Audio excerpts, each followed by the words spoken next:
Hi, எல்லோரும் எப்படி இருக்கீங்க? இன்றைக்கி நம்ம லஞ்ச் பாக்ஸ் ரெசிபி தக்காளி சாதம் எப்படி பண்ணுறதுன்னு பார்க்கலாம். ஒரு குக்கரில் கொஞ்சமாக நல்லெண்ணெய் ஆட் பண்ணிக்கோங்க. அது கூட கடுகு, பச்சை மிளகா. கடுகு நல்லா பொரியணும். பச்சை மிளகா நல்லா வதங்கினதுக்கப்புறமா நம்ம ஆனியன் ஆட் பண்ணிக்கலாம். நீங்கள் எந்த எண்ணெய்னாலும் ஆட் பண்ணிக்கலாம். நான் இன்றைக்கி நல்லெண்ணெய் ஆட் பண்ணியிருக்கிறேன். ஓரளவுக்கு கடுகு நல்லா பொரிஞ்சு வந்ததுக்கப்புறமா ஒரு பெரிய வெங்காயத்தை சின்ன சின்னதாக சாப் பண்ணி வச்சுருக்கோம். அதையும் அதில் ஆட் பண்ணிக்கலாம். நான் ஒரு கப் ரைஸ் எடுத்துருக்கிறதுனால ஒரு பெரிய வெங்காயம் 3 தக்காளி ஆட் பண்ணியிருக்கிறேன். வெங்காயம் கொஞ்சம் நல்லா வதங்கணும். இது கூட ஒரு டீஸ்பூன் இஞ்சி பூண்டு பேஸ்ட் போட்டு நல்லா வதக்கிக்கோங்க. இஞ்சி பூண்டு வாசம் போனதுக்கப்புறமா 3 தக்காளி இந்த மாதிரி பொடிசாக சாப் பண்ணி வச்சுருக்கேன்.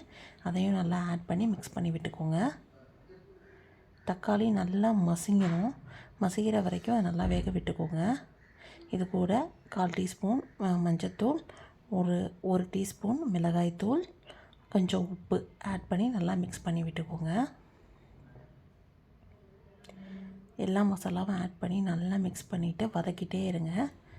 நான் இதில் கொஞ்சமாக வெல்லம் இல்லைன்னா நாட்டு சர்க்கரை ஆட் பண்ணிக்கலாம். நான் கொஞ்சமாக ஆட் பண்ணியிருக்கிறேன், ஒரு 1/4 டீஸ்பூனு.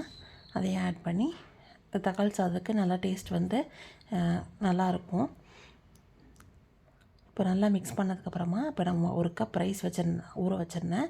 அதை நான் இப்போ ஆட் பண்ணிக்கிறேன். ஒரு 1/2 அன் ஹவருக்கு முன்னாடியே ஒரு கப் ரைஸ் ஊற வச்சுக்கோங்க. ஒரு கப் ரைஸ்க்கு 2 கப் தண்ணி அளவு ஊற்றிட்டு எப்பயும் போல் நம்ம ரைஸ் வைக்கிற மாதிரி குக்கரில் ஒரு 2 விசில் விட்டு எடுத்துட்டோம் அப்படின்னா நல்லா தக்காளி சாதம் ரெடி ஆயிரும்.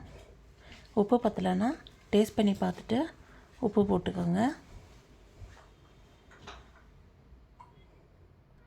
இப்போ நல்லா மிக்ஸ் பண்ணி விட்டதுக்கப்புறமா இதை க்ளோஸ் பண்ணிவிட்டு விசில் போட்டு ஒரு 2 விசில்ஸ் வர வரைக்கும் வெயிட் பண்ணிக்கோங்க. தக்காளி சாதம் ரெடி ஆயிடுச்சு. நான் போடுற ரெசிபீஸ்லாம் பிடிச்சிருந்தா மறக்காமல் என் சேனலை சப்ஸ்கிரைப் பண்ணுங்கள். தேங்க்ஸ் ஃபார் வாட்சிங்.